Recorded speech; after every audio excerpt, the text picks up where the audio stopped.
Hello and welcome to the first edition of the video version of Force Book Chat. And I am extremely happy that to inaugurate this first version, we have an old friend of mine, Sudeep Chakravarti. I do not describe him as a journalist or author as yet because he wears multiple hats. Like his career as an author, which is very, very eclectic, his professional career has been equally eclectic. He started as a journalist, he was an author of a fiction book, and then he moved to nonfiction, and he is also an educator. So, Sudeep, thank you for coming here and agreeing to do this. Ghazala, my absolute pleasure, and thank you for the honor of this book chat. Means a lot, and also I value you as a friend and a colleague. We do what we can, so it's an absolute pleasure to be here. Thank you very much. Thank you for coming here. And I was going through your book, The Fallen City, and I think it is a very difficult book to read. I was disturbed at many places. And when I was reading it the first time, I actually skipped the confessions of Ranga and Billa, because you start with Ranga's confession and then Billa. I just couldn't bring myself to read that portion. How difficult was it for you to write this book? Well, you just took the words out of my mouth, Ghazala, because when you said that it was a difficult book to read, I can assure you it was a difficult book to research and write. And books are not easy animals in any case, as you would know, being a prolific author yourself. There's a lot of research, there's a lot of palpitating that goes on. You write it, the process, and everything. But there are certain books that are cathartic, as your own book, Born a Muslim, might be. And I've written catharsis-oriented books as well, like the Bengalis. Yes. And there are books that you write about policy, which you've done, which I've done. But there are some books which are traumatic to write. They're traumatic to research and they're traumatic to write. And I can assure you that if you find it traumatic to read, yesterday I was at a book event for Fallen City, and I was speaking about events in the Fallen City, and I choked up. Uh, I just couldn't help it because uh, it was that animated and events of more than 40 years ago, these horrific killings that brought back. I think the reason why this so, and you've gathered as you very kindly read the book, is that I think it was the absolutely senseless nature. I mean, crime is anyway difficult to define it as sensible crime, if at all. But I mean, by definition, it needs to be somewhat senseless because you're going against the law. But here, the absolutely manic nature of the brutality that attended Geeta Chopra, who was 17 when she was murdered, and her brother Sanjay Chopra, who was 15 at the time of his killing, within just a few minutes of one another. I think it just stunned Delhi into a kind of a stupor. They couldn't believe this level of brutality that would be dealt out to people like them, middle and upper middle class aspirational kids of the time, very much like today's Gen Z or millennials of that era.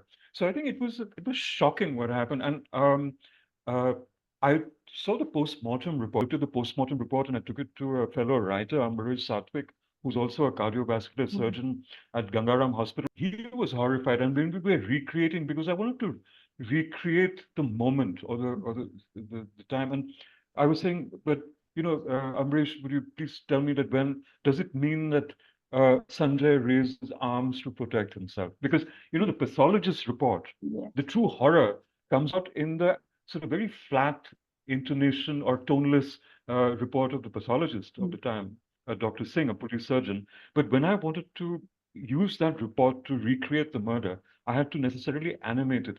And forensically, you can. And a surgeon helped me do that. And he said, yes, uh, raised his arms to protect himself. So he got cuts all over here, slashes on his neck. He turned over. He got cut on his back. There were slashes on Gita's thighs. It was just horrific. And they just went on and on and on. And I think uh, when Gita's body was found, there was no blood left in it. She was found in a dark patch. Mm. She had bled out. It was just stunningly horrific, and I think it s- absolutely stunned Delhi into another level altogether. It horrified the police. Look through the other aspects of Ranga's confession, Billa's confession, Mm. where they would blame each other, but never denied that the Yeah. children were killed when they were with them. This is Mm-hmm. very significant, which actually helped their final conviction, And and the of course mm. and their finally their execution. But to lead up to that, to have this revisited, dragged out over and over again, and the public image, I think that was added to the horror, was of this glowering, frowning Billa who looked into the camera from the pictures of the time, Mm-hmm. uh, and from the conversation that he had with journalists subsequently, just the day before he was executed. There was absolutely no trace of remorse, of Remorse. Yeah. repentance of any sort. Mm-hmm. That was also the thing. On the other hand, Ranga, and I shouldn't say on the other hand, I said equally, I should use Mm. perhaps the word, Ranga is known for his wolfish grin every time he stepped out into the The limelight, photograph which where you he was published in the photographed. book, yes, that Indeed, also and has. and that is that is taken from a newspaper photograph. Yeah. It's an archive photo from a newspaper, and he is grinning into the camera. It is as if these young men themselves, they were 24, 23. They were Mm. not old people. They were youngsters themselves who seem to take their time in the sun, time under the flash bulbs of the cameras of the day, Mm-hmm. and the time in the public domain, if you will. Uh, at a time when there was no internet, there was no social media, nothing, and yet they were viral news of the day Yeah. because of the horrific nature of the crime. And as you and I know, and as we all know, they remain hyphenated in infamy. Billa Ranga. Absolutely difficult book to Mm. research because I was chilled to the bone Mm. as I was researching it. And I can tell you, I many disruptions that attended the book were not necessarily on account of my schedule, because of my state of mind. I needed a break. A book like this would walk a very thin line between what is core research and what is voyeurism. And you Indeed. have mentioned in a chapter that the media attention also at times bordered on voyeurism because people were looking at the case, reading and lapping up each detail which was coming out. And the police was also playing its part in, just giving out bits and pieces of information, Indeed. Indeed. sometimes plain speculation and sometimes just Indeed. Indeed. feeding the gossip. Mhm. Uh, how did you decide where will you work? How would you balance this, very slippery slope of voyeurism and core research? Well, one of the things, and this is something that I've always been conscious of from the day I became a journalist, is that we are necessarily, at some level, we are voyeurs because Mm. we look to be at the ringside of events, of developments, and after all, what we write about, what we report, what we edit, what we chronicle, what we write columns about, are actually about things that are happening around us. So, in a sense, a journalist or a columnist or a researcher, even a researcher, are Mm. necessarily voyeurs, whether they're covering the news of the day or events of the day or commentating on them, or researching into the past as maybe historians or archival researchers. So by definition, we need to be voyeuristic to a Mm. point, but there is a way to do it. Right. There is a way to observe, there is a way to research without necessarily falling down the slippery slope, as you Mm. call it, of bad taste, falling down the slippery slope, sliding down that very, very slippery slope of Right. being overtly sensationalistic, of absolutely diminishing the value of lives and people, of the very stories that we're trying to tell for a particular purpose. So Right. I had to hold on to my training Mm. from my early years as journalist, which I'm very happy to state that I haven't lost because Right. I respect my subjects, whether they're alive or dead, whether they're ongoing or they were in a past, they remain in a past, whether I'm writing about somebody from a few hundred years ago to someone of whom I'd be writing about who did something yesterday. So I am respectful Mm. of thing, and maybe I was maybe too respectful to Birla and Ranga now that I think of it, because I had to hold back. It is very easy to to damn and demonize Billa and Ranga. I was also very conscious to not do that because then I would fall down that slippery slope of being sensationalistic and Yeah. overly voyeuristic. So I let their chilling crime speak for itself. I Mhm. let them speak for themselves. Their confessions speak for themselves, and the public outrage speak for what happened. So then, I think when I looked at it from that this perspective, it prevented me. And let me add one thing very straight away as a full disclosure because I believe in it and is that, and I mentioned this in the book, so even if readers get a heads up on this, I don't mind. I hope they'll respect my decision for it. And it's related to the question you asked me. Yeah. As a sort of a born journalist, if you will, or from my very early days as a professional, I have remained a journalist in my mind, body, and soul. The first thing that I did, as you would do, Ghazala, and all our colleagues might do Mhm. in media and research, is to find out where Captain Madan Chopra and Mrs. Roma Chopra, the father and mother of Geeta and Sanjay, lived, what they did, how to access them. And I did all that. I found Mhm. out where they lived. I found out what Captain Chopra and later Admiral Chopra, and then became an educator himself. And Roma Chopra assisted in his dreams, endeavors, the schools named after their children, for educational foundation, so on and so forth. Net, I found out where they lived. I knew the phone numbers, I had their email addresses. I could have just done a cold call thing and just Yeah. gone up, buzz around the door and said, and told the maid or the household factotum saying, please give my card to Captain Chopra or Admiral Chopra, and I want to talk about Geeta and Sanjay Chopra, your children who were killed 40 years ago. I don't think that would have been the right thing to do, even though every instinct in me was crying out to do that. Mhm. So I approached friends who knew them. I approached contacts who knew them, and I thought I should do it the proper way, the right way. For me, the right way was to ask them whether they would be ready to talk. And I was with a senior colleague of ours, Usha Rai, who was, Yeah. was one Yes. of the pioneering women journalists of India. Yes. And these names is something that you and I have grown up with. Usha Rai, Prabha Dutt. That's These true. were the torchbearers of our generation of journalists, in a way. And so I went to Usha Rai's house and I was talking to her. I interviewed Usha Rai for the book anyway, because she, like Prabha Dutt, who's the mother of Barkha Dutt, she Yes. reported on this crime and of course the executions of Billa and Ranga as well. They were the first ones to interview Billa Both. as it Yes. happened. Yes. So I went to Usha Rai, yes, and Usha Rai's house and Usha Ji's house, and I said, I brought the issue to her saying, would you please help because I need to convince them that I mean well, that I do not want to go down that slippery slope. I Mhm. want to do it the right way. And she called Roman Chopra in front of me and put it on speakerphone and explained my purpose very well, I thought, better than I might have. And I just heard this snap in that voice saying, absolutely not. And that was Roman Chopra saying, and I Yes. was going to reach out to Usha Rai and say, would you please kindly ask if Captain Chopra or Admiral Chopra might be able to speak. And just as I was about to write a slip Usha Rai a note, I heard her say out loud and very sharply, and Madan won't speak either. And Madan Mhm. won't talk either. And then she hung up and with her pleasantries and just told me, look, this is not going to happen. I tried again and it didn't work. So then I Mhm. took a call that this was not a biography of Gita and Sanjay. While it is in a way a true crime reconstruction, it is also a story of the times, the Right. political chaos, the unsettled nature of India at that time, and hence Fallen City, Mhm. emergency to 1984, the dark arc with Gita and Sanjay firmly in the middle, in that saddle of I the dark wanted arc. to So come I to took, that in the next hmm, question.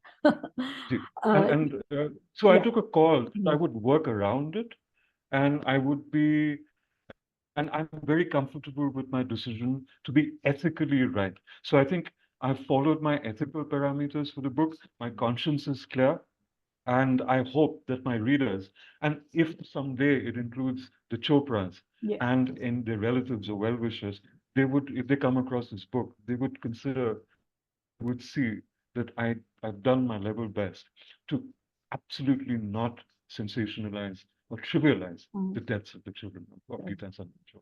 I'm sorry if it's been a bit long-winded, No, no, no, but no, I had that's to get okay. this off my chest. No, no, I no, had to not get at all. this off my chest. Mm. Not at all. This is another thing that I found a little curious. You chose a decade of from 75 to 84, 85, really. Why did you choose this decade? Why not 71 when we had this victory in the war against Pakistan, ending with the decade and maybe Indira Gandhi's return to power? Why end with her assassination and the violence and against the Sikhs? I mean, why this period? Because it's a very good question. And the thing is that the slippage, if I may use that word, because I mean, I love history, and it's the time that I was growing up. I was a very young person then, and it was also my formative years. But even then, I noticed that uh, this immense jubilation of 1971, Mhm. and very soon after, in fact, the Durga Pujas of 1972 in Bengal and in Kolkata, on account of the victory over Pakistan and the birth of Bangladesh, depicted Indira Gandhi as Ma Durga. She was I depicted in heard many it. in Yes. pratimas and murtis. The face was of Indira Gandhi, and the asur, the demon, that was of a Pakistani general. In fact, Yahya Khan and Ayub Khan, these people, Niazi. fanged, Mhm. bleeding, people wearing a Pakistani uniform. So those were years of a triumphalism. It was as if India had truly come of age with this grand, unquestionable victory of its greatest political force since 1947, and on and on and on. There was a great sense of triumphalism, and it was Indira Gandhi's apex achievement after a Mhm. fashion. But very quickly, uh, I think it went to her head and Yeah. went to the head of a coterie where they began to live in an echo chamber. And that that's when their slippery slope, if I may use your analogy, began. And the slippage began in 74, which led up to this instance in 1975 of the threat of Indira Gandhi being unseated because of Mhm. a case brought against her by Raja Narayan, who was anyway a political gadfly and became a minister later in the Yeah. Janata government. But to protect herself, she imposed the emergency on an entire country at that time of over 700 million people. Who Mhm. does that? An autocrat does. And I think there was Yeah. very clear slippage. So when I was looking at the time and the place of Geeta and Sanjay Chopra, what stood out, what leaped out at me was this dark arc that began maybe in But 74, but actualized in June 1975. And then you had political chaos and a political circus. Congress was kicked out. Indira Gandhi lost in a landslide.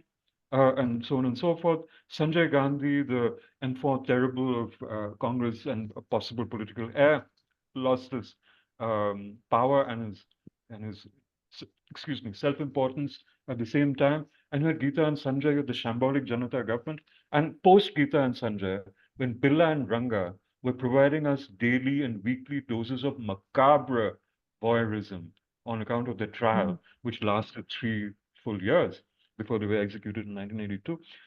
And then soon after, you had a semi-triumphalism take place again with Asian Games of, Indira Gandhi coming back, the Yeah. Asian Games of 1982, and then the disastrous miscalculation that led to Operation Blue Star, and with the end of Indira Gandhi's own life and this horrific butchery against the Sikhs of India, and which began in Delhi. I was in Delhi at that time. So this dark arc, the new India, happened before 75.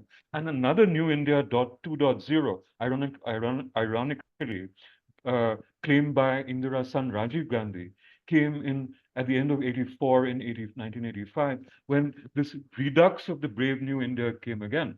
Mhm. But in between, these were dark years, Ghazala. These are horrible years in politics and society.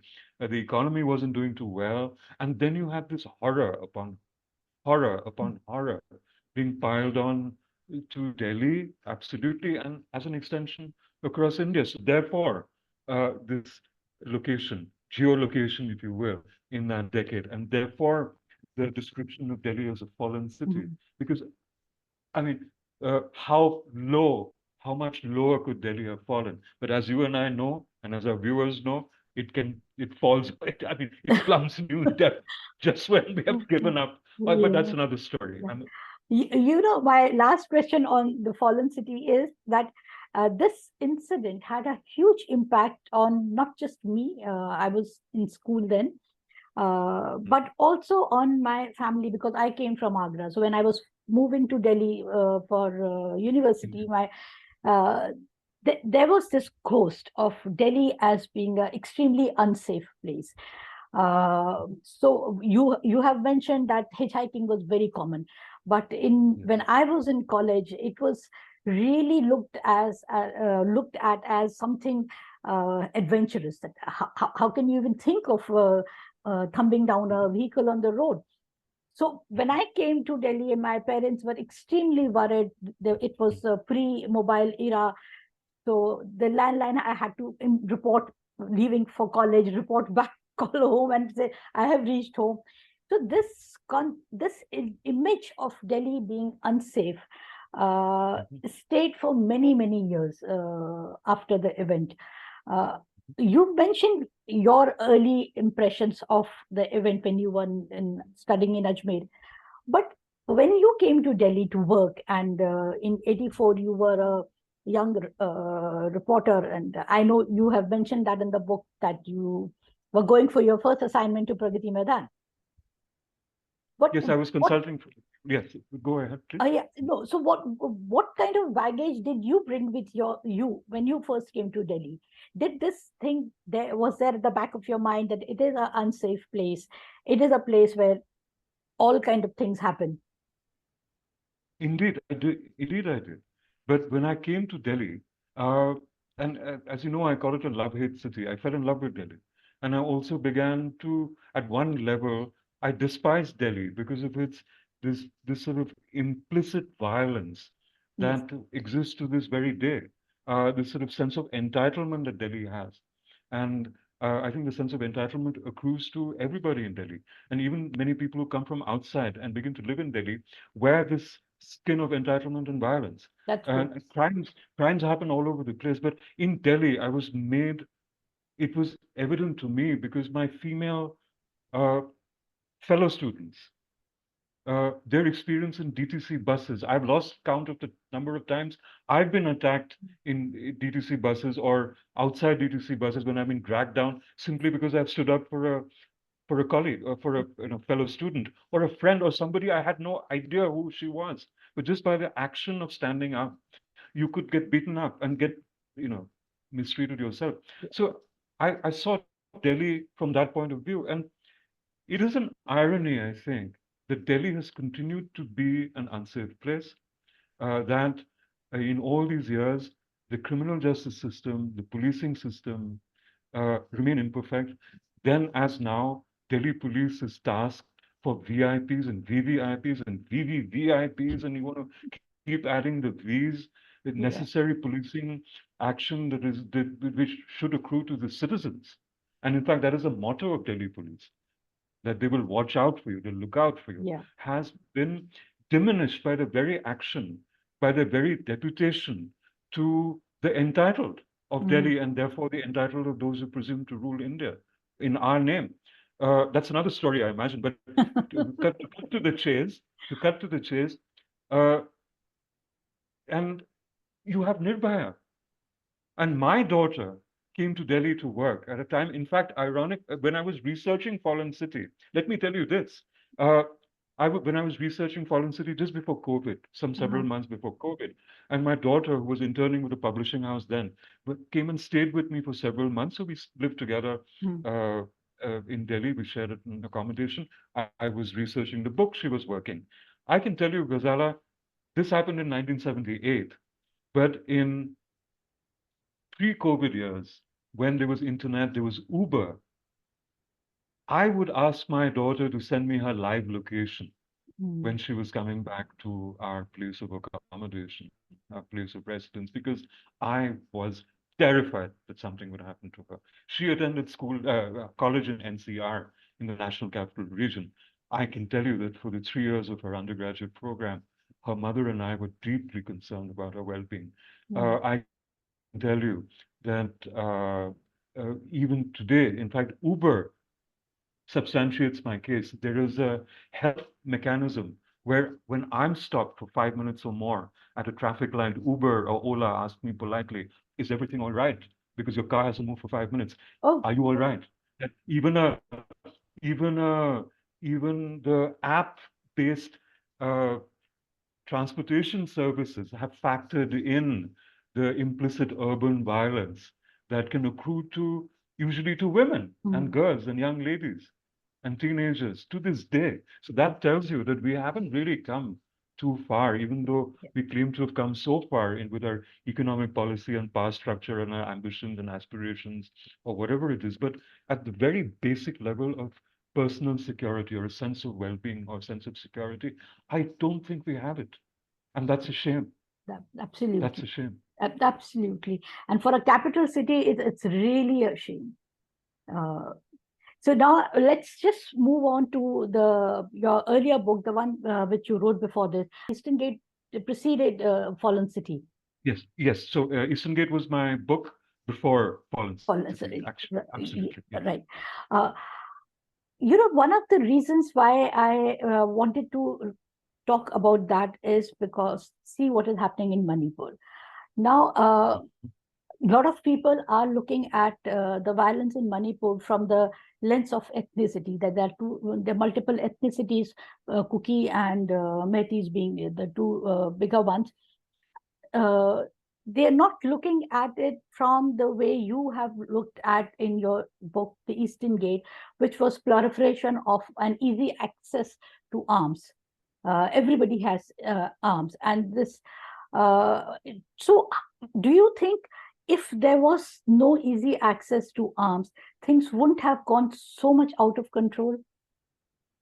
Well, yes and no, but the access to arms by virtue of there being active rebel groups in Manipur of the Meitei Mm. persuasion among the Kuki and the Zo people of the area, and also let's not forget one of the very large and significant ethnic entities are the Nagas of Manipur. Yes. We tend to think of Nagas as being in Nagaland, but Mm. Nagas have homelands. There are Yes. many Naga tribes who have homelands across all of northern Manipur. So they're a very significant aspect. So they have Naga rebels as well. In fact, the NSC and IM, the largest Naga rebel group with which the government of India signed a ceasefire, but unfortunately has not been able to conclude a peace deal since it was announced in 2015, August 2015. So it's been 9 years since Yes. that point was announced. And as you know, from having read the book, I address that uh, very point and explain why the Naga deal hasn't gone through, besides the usual ineptitude and the sort of the overbearing optics, need for positive optics that the government of the day might have to say, to show off and say we've signed a peace deal. But there's been no substance to it. There wasn't then, there isn't now. But I, from there, very quickly jumped to the political aspect of Manipur. And that is the primary reason why, and I laid it out in the book. So if somebody reads the Eastern Gate, they will get a backgrounder to the situation in Manipur today. I actually predicted it. Yes. All I didn't do is that the High Court of Manipur, all I didn't write was that the High Court of Manipur would pass a judgment which would set the Nagas and Kukis on fire Yes. against a sort of Meitei entitlement. But because I didn't know that would happen in the future, but I did everything else.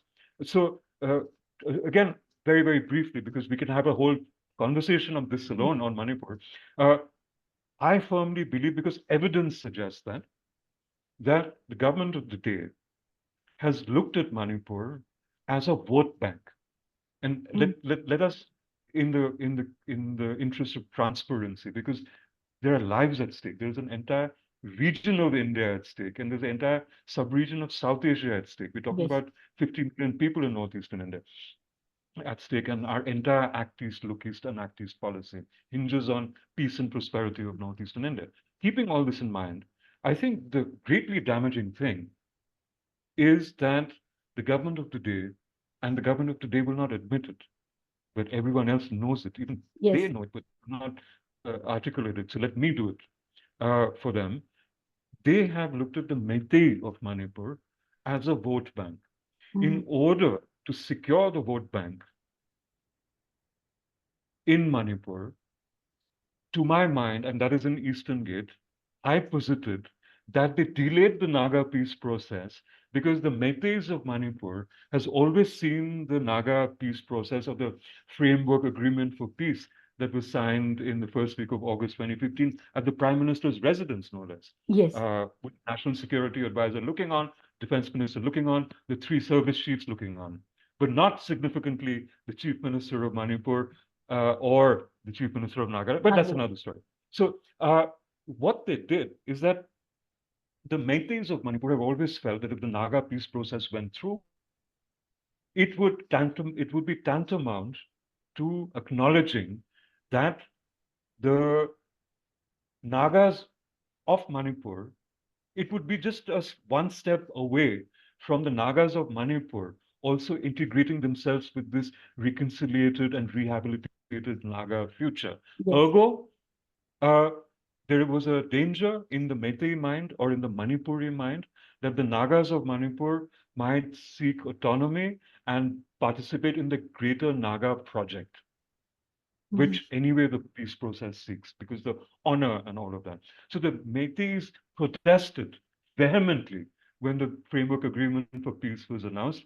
And I believe that in order to win the electorate over in 2017, which were the assembly elections right after the peace process, which brought Biren Singh, Nautama Biren Singh, in his first term as chief Mm. minister, uh, the government of the day kept that in at the back of their minds. The government of that day kept that in mind when the re-election of Biren Singh and his incumbent government came through 5 years down the road in 2022, and they won that as well. It They have always maintained that the Meitei project is significant, is a significant vote bank. The Nagas were kept in abeyance, and the Kukis were kept at sort of a arm's length by both the Nagas and the Meiteis in that sense. But because of the juggling of the Meitei identity and preserving of the Meitei vote bank, the various governments of various days have always played off the minorities in Manipur. So it has Mhm. always been that actually, ironically, that the Nagas and Kukis have been played off against each other. So they've courted the Nagas from time to time, they've courted the Kukis from time to time. When the Nagas were the bad boys, the Kukis were courted as allying with the Meitei Mhm. cause. When the Kukis were acting up, there was a Naga outreach. So there's been a very cynical play. And when 2 years ago, a little over a little over 2 years ago, when Manipur flamed on because when they decided to give tribal status to the Meitei, and then the Naga and the Kuki looked at each other and said, "But we are the tribals. What Yeah. happens to us? What It's happens to our benefits?" like And two that's how monkeys it all fighting and the cat taking the. indeed. And then what happened is that as it happened, the Kuki cast the first stone. Mm. And then it became a Kuki versus Meitei thing, and the Nagas have thus far stayed away. Whenever a Naga was attacked, there was immediately an outreach, and the Nagas said, told the Meitei and the Kuki, careful now, because the Nagas and Kukis have a history of bloodletting Mhm. and mutual attacks from the early 90s. They haven't forgiven or forgotten that. They said, beware, you dare not touch our people, because if you do, you're going to be triggering another conflagration. Mhm. So things are very tense.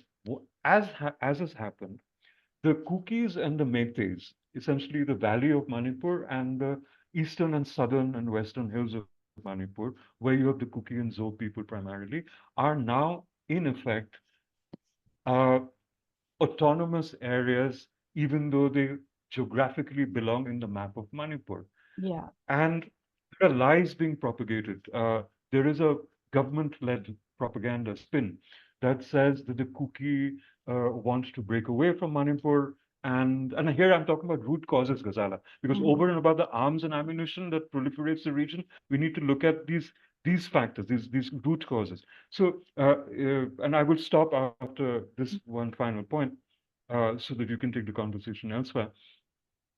Is that uh, there has been a spin, a consistent spin, that there is no locus standi for the Kuki to ask for a separate administration, for an autonomous arrangement with New Delhi, almost like a union territory Mhm. proposal, because it would rent Manipur apart, and Manipur and Meiteis cannot abide by that because that would lead to another problem. Yeah. And they say that this has never happened in the history of Manipur, which is bunkum, because as you've seen in the Eastern Gate, and I've Yes. spoken to Naga leaders, we forget that the Nagas of Manipur and through the United Naga Council have for years proposed something called the alternative arrangement, which is exactly what the cookie demand has been in the past couple of years, that we do not wish to be ruled by Imphal slash the Meitei Meti.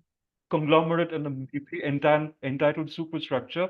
We want to deal with directly with Delhi. And it is a matter of record, Ghazala, as you would know, as you cover the internal and external security aspects of India, that the Home Ministry of India, the government of Manipur, and the United Naga Council have met several times in Senapati, in Manipur, in New Delhi, and elsewhere to discuss this aspect of this alternative arrangement. And the greatest pushback has come from Imphal and the Meitei bloc, saying that they will not agree to that. So it's absolute hogwash that there hasn't been demands for autonomy in Manipur. It's just that the Manipuri mind, or the, if you will, the Meitei mind, cannot abide by a Manipur where there will be a political and administrative division beyond the districts of Manipur, where the Nagas will have their autonomous Autonomous. unit, Yeah. even though they belong in the superstructure of Manipur.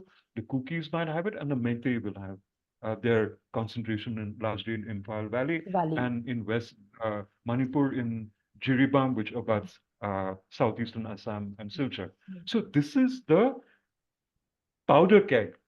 It's a conflict for which the government of the day in Manipur and the government of the day in New Delhi have not accepted their part of the responsibility. I believe that the problem will not go away unless the government of the day in both state and center acknowledge that they may have miscalculated and they may have made missteps, but I am not sure that we have learned to introspect.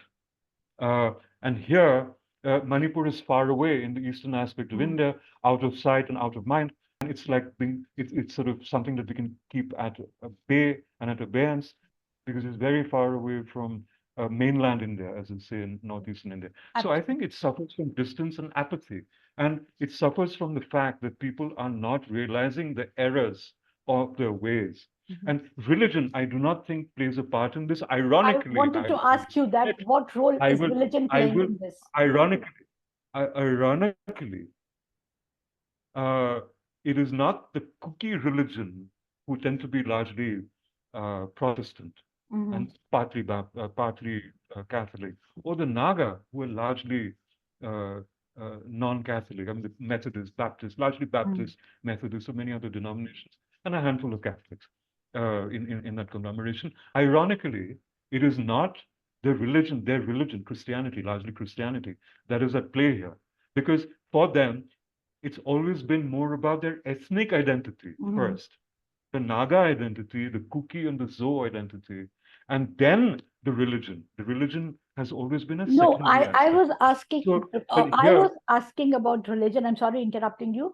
I was asking about religion from the perspective of New Delhi, because New Delhi exactly, looking at Meiteis as Hindus. absolutely, and I was coming to that. Thank you Okay. for guiding me. I mean, that was precisely where I was coming. So, ironically, it has been the government of the day in New Delhi and the ideological uh, uh, providers to the government of the day who have seen the Meitei as a vote bank, which is the first thing I said a few Yes. minutes ago. And that vote bank is the Hindu vote bank. I mean, the vote bank is not always the Christian vote bank or the Dalit vote bank or the Muslim vote bank. We never acknowledge that there is a Hindu vote bank. Yes. You know, we never in India, in all the discussions we have, we never, whenever the conversation about a vote bank comes in, we do not ever mention that the largest vote bank in India is the Hindu vote In, bank. But we ascribe vote bankism, if I may use an ungrammatical term, to to the Muslim, mm, to the Buddhist, yeah. to the Dalit, and by virtue of them largely being either Buddhist or Christian.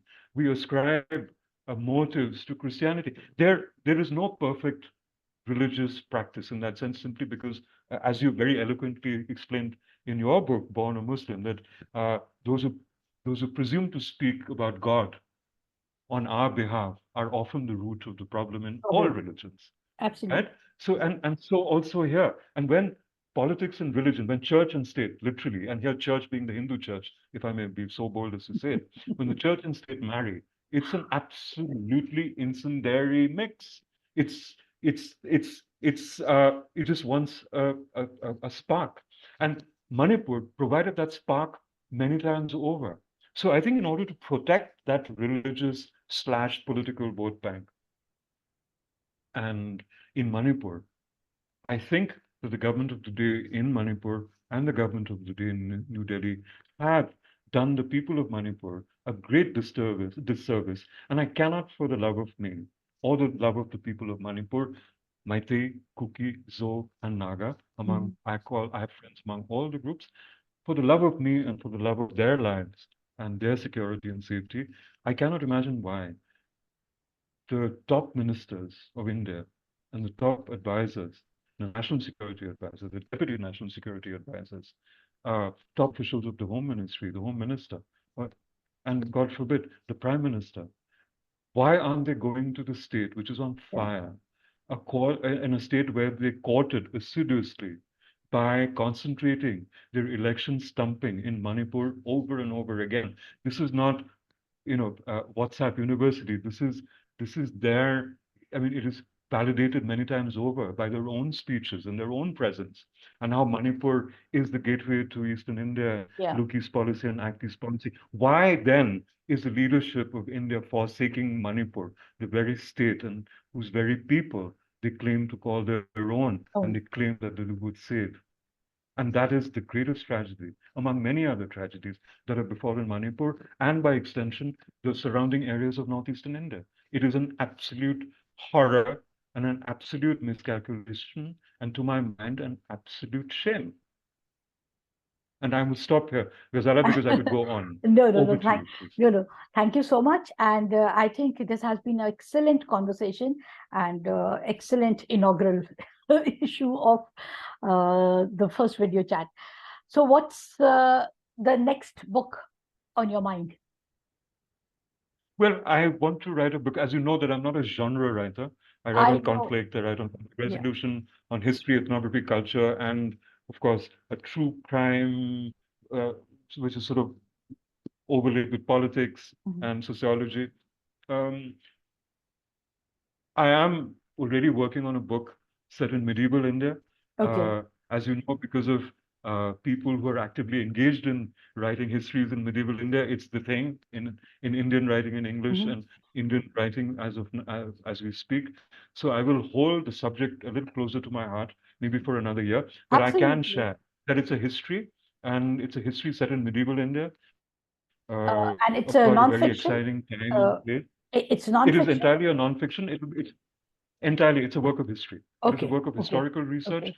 historical narrative. But Mhm. again, because we have hindsight, we can look at things in a new way a few Right. hundred years on. So, as I was able to do with my book on the Battle of Plassey, I could get a retrospective, if you were, about the innards of history, about Mhm. the mechanics of who did what, where, and Right. how, and most importantly, why. And Why? hopefully try and retell that story. So that's one.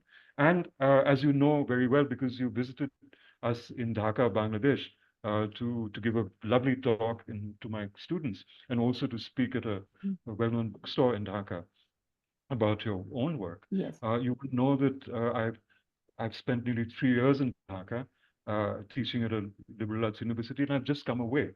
So I've seen firsthand the implosion of Bangladesh, and I've seen firsthand what led to the troubles that led to Sheikh Hasina leaving Bangladesh. So I'm hoping, as any author might, that I will, sooner than later. I think it's just a no-brainer that I would write a book of a Yeah. person Yeah.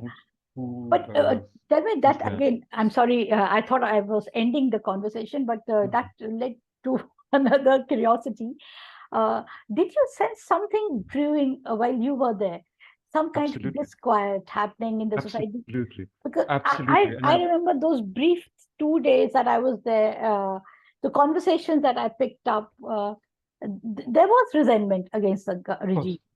there was resentment, Ghazala, because it was an autocratic Yeah, in its fourth term, in the third and fourth term, it had become unabashedly autocratic. yeah. And as I said at a literary gathering yesterday, where I was asked a similar question, that that she was Sheikh Hasina had gone from this affable, incisive, super bright, aspirational politician and leader of the opposition when I first interviewed her 30 years ago to the Mm. day Yeah, in Dhaka, to the Sheikh Hasina that she became, and almost like an elected monarch, right. uh, where she'd absolutely diminished uh, freedom of speech and expression without actually having imposed the emergency. Her coterie and her clans people, and I mean her party people, Awami League, and the Mhm. cohorts in police and paramilitary and the army would disappear people, would torture Yeah, people, would yeah. I shut people up, would exile people. There was a lot of things growing up, and there were tensions within the economy because the economy, even though it was growing well, and Bangladesh has done wonderfully well along several socioeconomic parameters, it's an economy that was hollowed out from within. Nearly $100 billion worth of wealth taken away, squirreled away from the country. Economy Bangladesh's size, it should be a poison pill.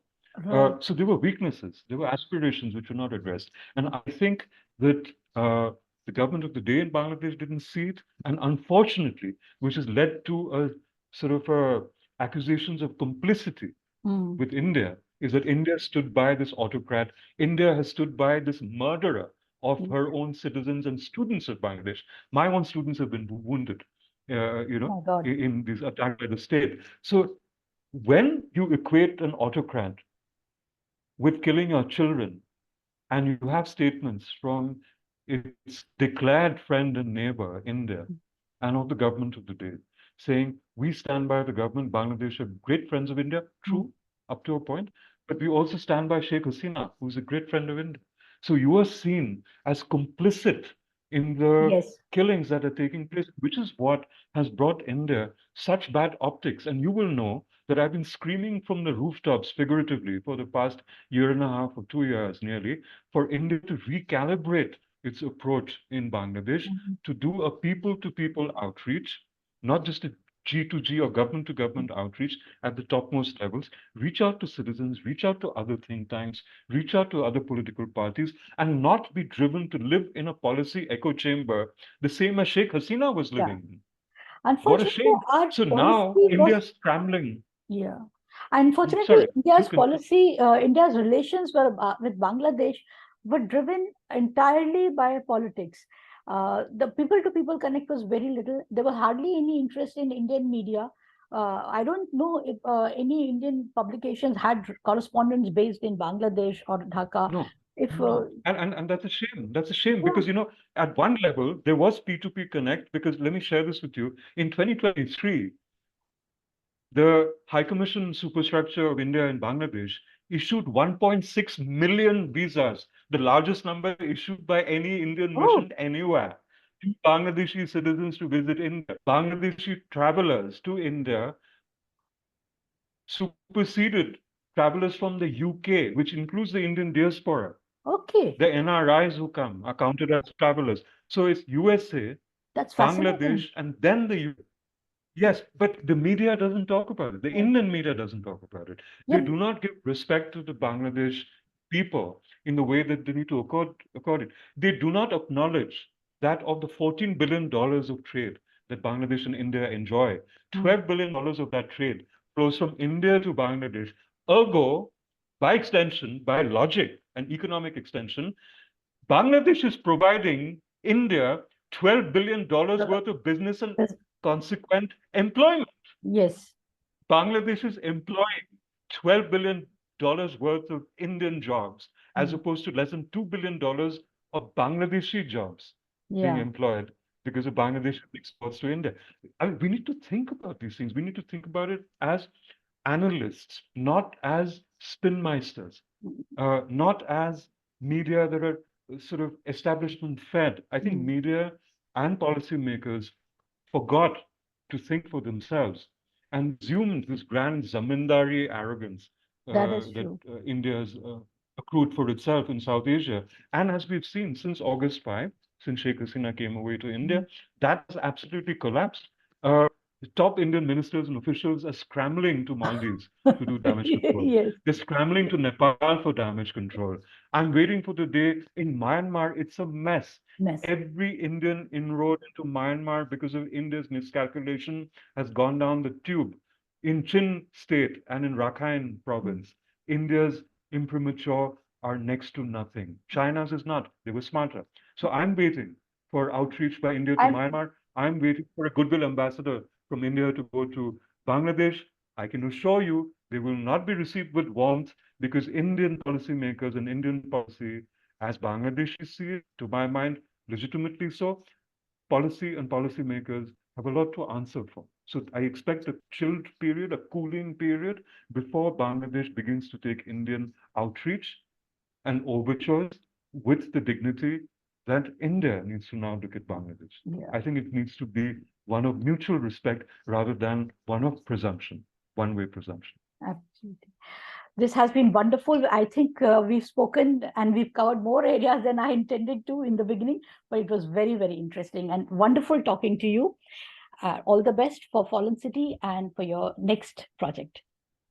And to your next project, Ghazala Wahab, absolute Thank pleasure you. to speak with you and a great honor and privilege that you thought to invite me for this conversation. I've Thank you. had an absolute blast and you let me share so many things with you. It's been a privilege. Thank you very much. Thank you. Thank you.